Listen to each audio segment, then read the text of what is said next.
It is the SMT Media Network, a video on the football games over here at Sunday on January 19th, the divisional round.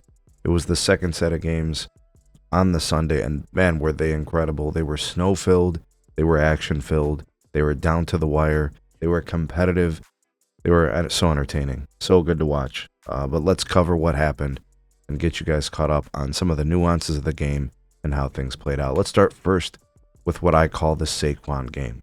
All right, Saquon Barkley was a man possessed, running like an absolute animal, destroying the Los Angeles Rams. This guy, unbelievable. Since he's gotten to Philadelphia, has been absolutely the X factor. He's been crushing records. He has been shattering even the loftiest of expectations.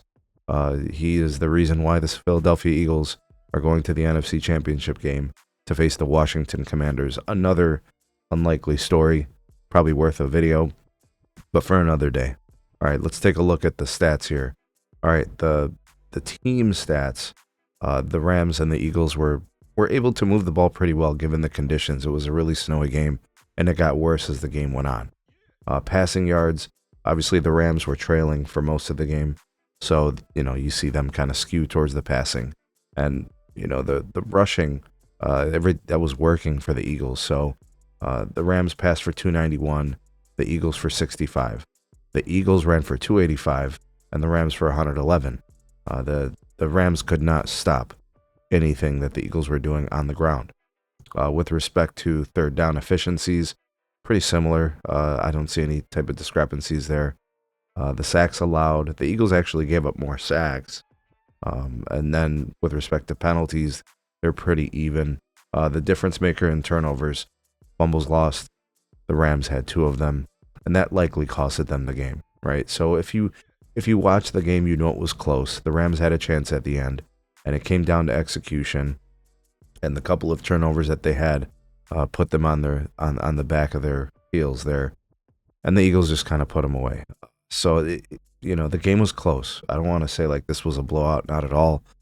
There was a time where I was looking at, watching the game, and I'm thinking to myself, how are the Rams still in this with those 2 turnovers?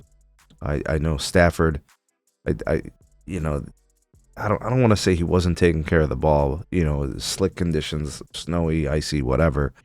You just got to take care of the ball. I think the other fumble, I'm pretty sure it was wasn't it the running back? I think he had a turnover too. I forget, but. Man, it was a good game. It was a close game. The Eagles win, did enough to win. They're going to the NFC Championship game. This game could have gone either way, I suppose. But when you got those turnovers, it makes it a lot harder. Saquon running like a man possessed. I think the guy had almost like 300 yards or something overall. Trying to remember what he had for, receiving yards. But I know rushing yards, he had over 200. 2 TDs. Oh, okay. He only had 27 yards receiving. So all-purpose yards puts him closer to about 240 yards. He was incredible. There wasn't really much else offensively.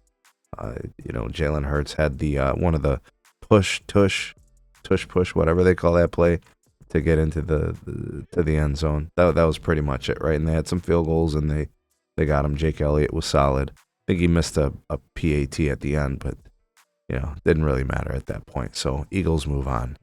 All right, let's take a look at the next one. And this one, probably, I don't know. I don't want to say people were shocked at the outcome because the Bills are definitely a good team. But the second half, the Ravens had a chance to win this game. And, well, at least tie this game, I should say. All right, so looking at the overall score, 27-25, Buffalo wins. They advance. They played the Kansas City Chiefs in the AFC Championship game. And this game is going to go down as the Mark Andrews game. He lost a fumble after getting a first down on a catch and run, and he dropped the 2-point conversion that would have sent this game into overtime at the very least. I think there was a minute and a half left, so if they would have tied the game, the Bills would have had to gone, however many yards in a minute and a half, which is possible. They could have gotten to field goal range and won the game anyway. But they had a chance, and I don't know, you could see him kind of pictured here on the screen. He was kind of like falling back, and Ball hits him on the hands and he drops it. In those kind of conditions with the snow and the cold, if you don't catch it clean off rip, I mean, trying to secure it after bobbling it, probably not going to happen. All right, taking a look at some of the player stats here.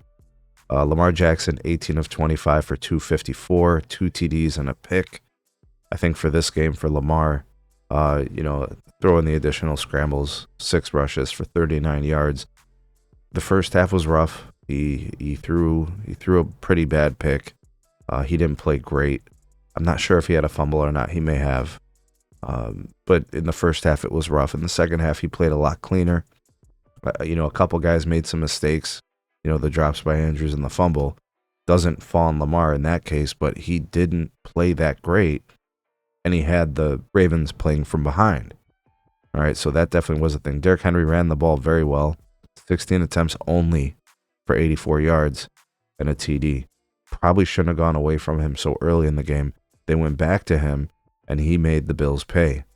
But like in typical, playoff fashion, you can get out of your element and change the game plan and deviate and get away from it. And I think that happened a little bit for the Ravens at some points in the game. But they were in it. They got back into the game, right? They were there, and just because you're down, a couple of scores. So like both teams scored a TD in the first quarter, and then the Bills scored 14 in the second, and the Ravens could only muster 3 points in the second. So you're down at halftime, but then the Ravens come out in the third and shut out the Bills. The Bills don't score. The Bills didn't do much in the second half, right? The Bills had 6 points in the second half, and the Ravens had 15. So the Ravens were actually able to produce more offense and get more opportunities to score, but they couldn't seal the deal. And I think when you look at this game and, you look at the Mark Andrews fumble and the Mark Andrews drop, you'll say that's the reason. But I think some of this also falls on Lamar in having that crappy first half of the game. And that's going to be the thing about Lamar. What we're taking away from this is that in the biggest games, he makes mistakes, fumbles, picks, whatever the case may be, and that puts his team in a tough position to have to play from behind. And there's not many teams at this point in the divisional rounds that are going to just let you win the game. You're going to have to play clean, secure the ball, score points when you get the opportunities. There's not much room for error. And as incredible as Lamar Jackson is, his errors were costly in this game. It changed the way that the Ravens had to play, after the turnovers a little bit. So I'm objective. I'm not going to say, that none of this falls on Mark Andrews, or I'm not going to say that all this falls on Lamar, but that's going to be the talk. They're going to, people are going to say, media, whoever, fans, this guy, Lamar Jackson, is such an incredible player, so dynamic, these amazing plays, these performances. And then we get into these moments in the playoffs, and he's letting us down, and he's not as great as he is in the regular season. So this guy can win all the MVPs, and at this point, they don't really mean anything. There's a point in a quarterback's career where you can't just win an MVP, and that's the greatness element. Yeah, it's part of the greatness element, but you got to get to the Super Bowls, and you got to win them too. Like what makes Brady great? It's not even the physical abilities. It's the Super Bowl dominance. It's the championship dominance. You look at some of the players who got over the hump, like Peyton Manning. The great ones find ways to win. I'm not saying that Lamar Jackson won't or can't win a Super Bowl, but these indications, these kind of games, tell us how and why some people doubt his ability to win, get to and win a Super Bowl. And now you're going to have the Bills versus the Chiefs in what's going to be an incredible matchup of the two, what I think, best quarterbacks in the AFC. I as incredible as Lamar is, we just seem to know what time it is with him. So that's the weekend. We covered all games in the divisional round. Off to the championship games. We'll cover those. We'll do some videos for you guys, and maybe we'll do our predictions. We'll drop a prediction video later on this week. But thanks for watching. Like, share, and subscribe, and we'll see you all in the next video.